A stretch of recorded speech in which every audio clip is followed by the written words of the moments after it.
आज 16 अगस्त 2020 और आपके लिए लेके आए हैं ताज़ा खबर। और फिर वही बताना चाहूँगा कि आज भी कोई ऐसी खास खबर नहीं है जो एग्ज़ाम के पॉइंट ऑफ व्यू से इम्पॉर्टेंट हो। कल प्रधानमंत्री जी ने अपने भाषण में एक नई स्कीम जो लॉन्च की है, उसका नाम है नेशनल डिजिटल हेल्थ मिशन। उसकी डिटेल्स अभी आनी बाकी हैं, परंतु ये स्कीम जो है भारत में हमारा जो हेल्थ प्रोग्राम है उसमें बहुत बड़ी चेंजेस लेके आने वाली है।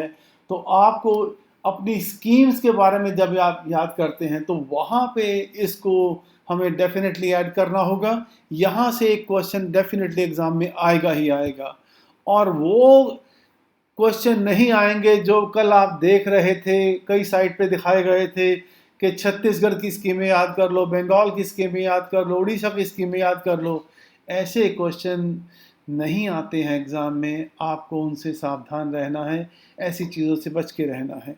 चलिए, क्योंकि आज कोई ख़ास न्यूज़ नहीं है, कुछ एक एमसीक्यू हैं जो मैं समझता हूँ कि थोड़े बहुत इम्पोर्टेंट हैं, बहुत ज़्यादा इम्पोर्टेंट भी नहीं हैं, थोड़े बहुत इम्पोर्टेंट हैं।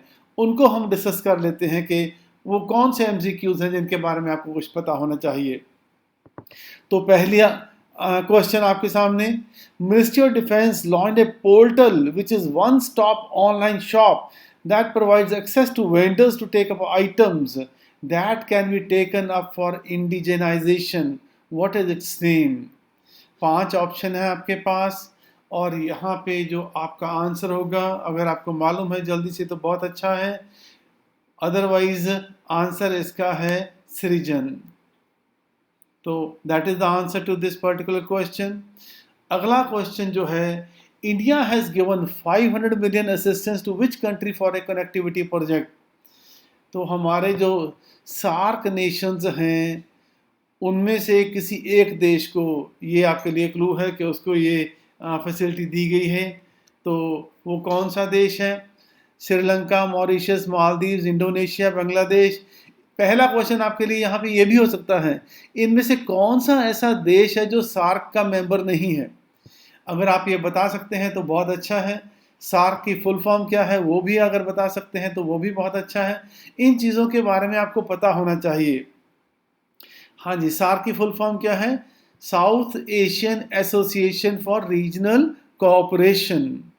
और इनमें से कौन सा देश है जो कि सार्क का मेंबर नहीं है? वो है इंडोनेशिया। और अब जो ऊपर हमारे पास क्वेश्चन था कि 500 मिलियन की असिस्टेंस कौन से देश को दी है, that country is Maldives. Maldives जो है, मॉरिशस भी जो है हमारा सार्क का मेंबर नहीं है, ठीक है। ना इंडोनेशिया मेंबर है, ना मॉरिशस मेंबर है। Sri Lanka, Maldives, Bangladesh, they are members of SAARC. Mauritius and Indonesia, they are not members of SARC. SAARC country जो ग्रुप है उसके कितने कंट्रीज मेंबर हैं उसमें? There are 8 countries in the SAARC. 8 countries हैं जो कि सार्क के हैं। और सार्क की फुल फॉर्म है South Asian Association for Regional Cooperation. And this was basically constituted to create SAFTA, South Asian Free Trade Area, उसके लिए ये बनाया गया था। और इसके जो idea was given by the ex president of Bangladesh, उन्होंने इसका आइडिया दिया था। तो but this could never succeed, पर ये कभी कामयाब नहीं हो पाया है। और जो मालदीव्स हैं, यू शुड नो कि this is a country which is situated in the Indian ocean में है और भारत के बहुत नज़दीक है। इधर लक्षद्वीप है और नीचे मालदीव्स है। So can you identify what is this one? This is Africa, ये मिडल ईस्ट है, ये मिडल ईस्ट है। और can you identify what which is this one also? This is Indonesia basically. तो आपको ज्योग्राफी भी थोड़ी बहुत पता होनी चाहिए। This is India, this is Bangladesh, and this is Myanmar, this is Thailand basically। लेकिन this is India, this is Bangladesh, ये भी इंडिया का पार्ट है, ये म्यांमार है और ये थाईलैंड है। तो आपको इन चीज़ों के बारे में पता होना चाहिए। और यहाँ पे मलेशिया है, ओके, यहाँ पे छोटा सा एक country that is Singapore also. तो ऐसे जो जोग्राफिकली नियर है कंट्रीज हमारे, इनके बारे में पता होना चाहिए। ये जो इंडिया का एरिया है, this particular area, this is group of the states which is also known as seven sisters भी कहते हैं इसे। दिस पार्ट इज अरुणाचल प्रदेश, ये अरुणाचल प्रदेश है, यहाँ पे भूटान है और ये नेपाल है। This is China, this is China.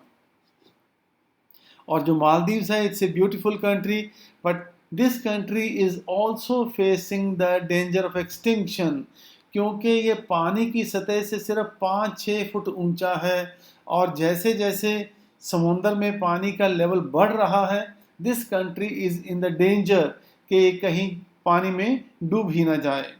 और इस कंट्री की बहुत छोटा सा देश है, बहुत थोड़ी सी पॉपुलेशन है इस देश की, और इसकी जो कैपिटल है उसका नाम है Male, but it's a rich country.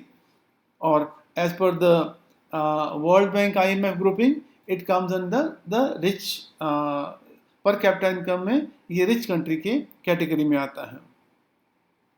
Which apex organization transferred 57,128 crore to government account as surplus for the year 2019-20? तो कौन से ऐसी ऑर्गेनाइजेशन ने 2019-20 के लिए reserve bank government of India को 57,128 करोड़ रुपीस जो है वो ट्रांसफ़र किए हैं? सो that is reserve Bank of India. तो रिजर्व बैंक ऑफ इंडिया ने जो सरप्लस था 2019-20 का, वो गवर्नमेंट ऑफ इंडिया को ट्रांसफ़र किया है। और आपको यहाँ पे ये भी पता होना चाहिए कि रिजर्व बैंक ऑफ इंडिया का जो फाइनेंशियल ईयर है, that is from July to June, वो जुलाई टू जून चलता है,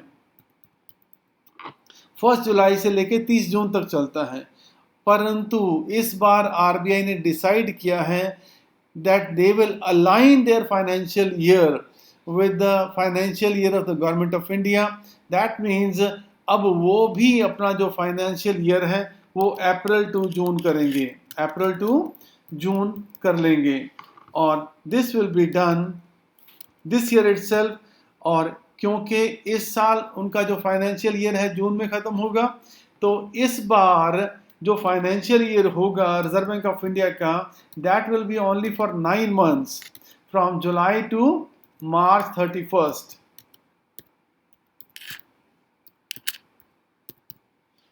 So for this time, this will be only of the 9 months. So ये एक important news है और इसके बारे में पता भी होना चाहिए, क्वेश्चन भी एग्जाम में आ जाता है। Which country successfully tested its advanced missile defense system? कौन से देश ने एरो 2 को जो है वो टेस्टिंग की है? So that country is Israel.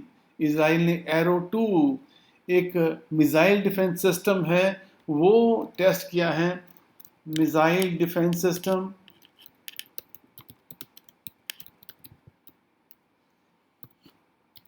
For your information, 2003 में इराक ने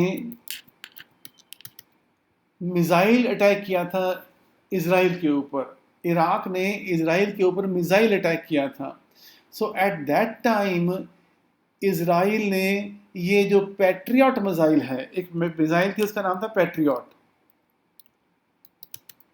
जो कि USA की कंपनी है वो बना रही थी, तो उसको यूज़ किया, and that is how they were able to protect the Israel as a nation also. तो वहाँ पे कोई नुकसान नहीं हुआ। ये पैट्रियट कंपनी उस समय तकरीबन बंद होने वाली थी, बट जब इसकी यूटिलिटी देखी गई इजराइल में कि this is quite effective system against the missiles, incoming missile को ये डिस्ट्रॉय कर देती है, तो उसके बाद ये फैक्ट्री खूब चली, और अब इजराइल ने अपना डिफेंस सिस्टम है वो भी बना लिया है by having this arrow 2 system also. 3 products of the state, sweet dish खाजे, हर्मल चिल्ली एंड मंडोली बनाना, इनको जोग्राफिकल इंडिकेशन का टैग दिया गया है। कौन सी स्टेट का टैग है ये हमें कहीं ना कहीं नाम से ही पता। मंडोली बेसिकली ये थोड़ा सा पढ़ा होगा तो ये गोवा का एरिया का पड़ता है, तो दैट मीन्स ये जोग्राफिकल एरिया टैग जो है ये गोवा का टैग है। Now, what is the benefit of the tag? It gives you information about the area of origin, क्योंकि ये पता लगता है कि किस एरिया से वो चीज़ आई है, तो वहाँ की चीज़ मशहूर होती है। जैसे हम कहें कि टी, चाय की पत्ती, वो दार्जिलिंग की मशहूर है। बासमती चावल देहरादून का मशहूर है। अमरूद है, गावा है, वो नागपुर का मशहूर है। वहीं पे ऑरेंज है, वो भी नागपुर का मशहूर है।